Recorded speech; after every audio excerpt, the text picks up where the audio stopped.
talk with Sklaar. He's behind Fine and Raw. It's a chocolate factory here in Bushwick, and he's also known as the Willy Wonka of Bushwick. And someone with that nickname you have to come and meet. We're just gonna go in and check his factory out and just have a little chat with him.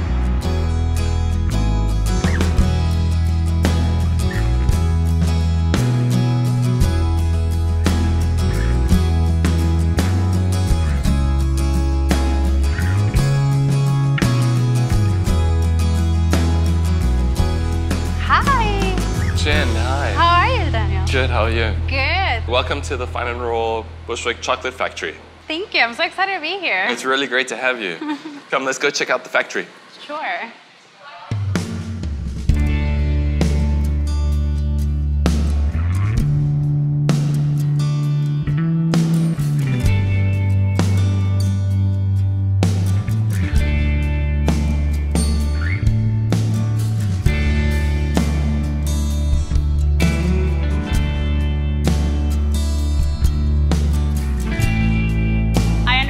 That your idea behind Fine and Raw is to basically, again, save chocolate from the mass production processes. What made you decide to do that?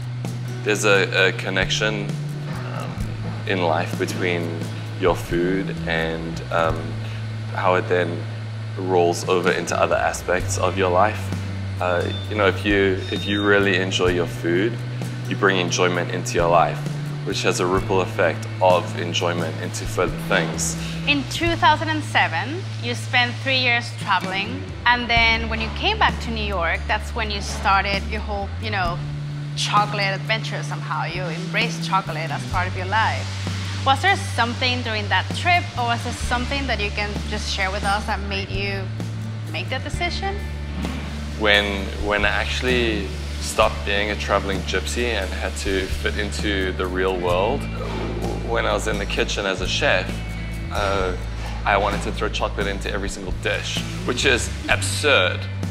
And I had to do something about it, because that does not make for a successful chef, but it does make for a successful chocolate maker. So the idea of chocolate making, it's somehow related to chemistry and how, you mix all these ingredients and you make this wonderful product. And I read somewhere that the way you set up the factory was kind of that way, like some sort of lab that people can just come in and see the process. Why is it important for you that people see the process and they can experience how it is to, make chocolate? It's not just a chocolate factory. This is a time machine.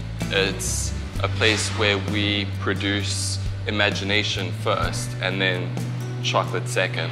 So when people come in here, they really understand the essence of what's going on. When you walk in here, you get transported back into your childhood, regardless of who you are.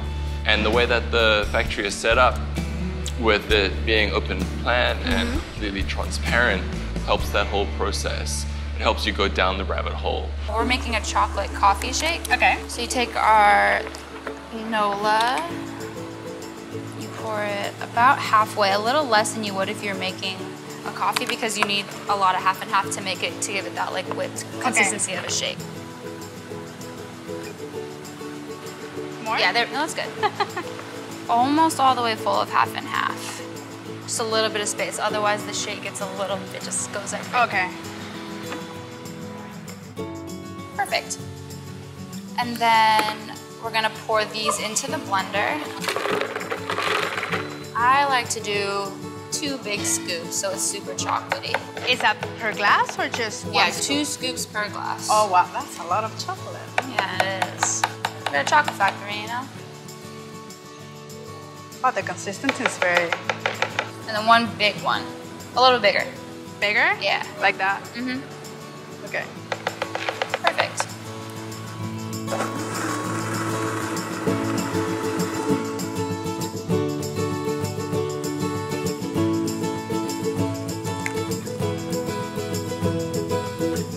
You're ready to go? Nice. Thank you. You're welcome. You mentioned in an interview that the original logo of Fine and Raw was a collaboration work between you and an artist friend of yours. And you gave her images of chocolate and record images. Why that mix? Why did you want these two images to blend and basically become an identity for your company? I took the things that I was completely in love with at the time. And one was this record label Cadenza, and there were some of my favorite producers putting out the best records that I'd heard in a while. And I kind of paid a bit of homage to them. And I took they had a Japanese minimal aesthetic to the labels. And I was absolutely just in love with the music and the design, and it was really inspiring. Let's talk about Cowgirls. What's different or special of this line, and why Cowgirls? What's the inspiration of it? Our ladies, well, let's see. They started about 5 years ago in my loft in Williamsburg, epicenter of Americana and art and culture, and what got represented there was tattoos and pinups and dive bars, and that's pretty much all there was, and one crappy grocery store, you know. So let's take where we are and create an extension of that, and we started messing around with pinups and cowgirls. Why do you think people need fine and raw in their lives? They don't need fine and raw in their lives. No? No, they want fine and raw in their lives. Oh, that's even better. Yeah, let's not kid ourselves. It's chocolate. It's a straight up aphrodisiac. Yeah. On whatever level you choose to engage Eros, Venus, energies and power and mythology in, you know, it's your personal prerogative. I don't have to be involved in that. However, fine and raw definitely facilitates. So it's been great talking to you, and I really enjoy your energy. So I just wanted to see if you have any tip or any like wisdom words that you want to share with people like who are listening to you today. Yeah, there's several things that come to mind. Among them is being wild and precious, keeping yourself fresh and being patient. Yeah, and curious, and always having that thing inside your heart that keeps you exploring.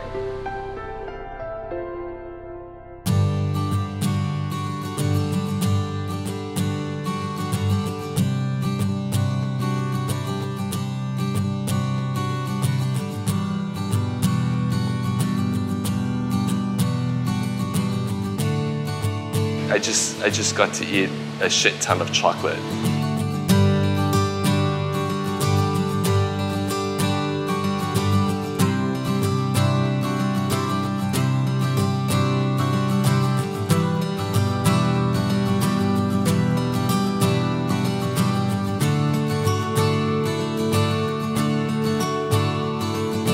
We can do it 1,000 times more.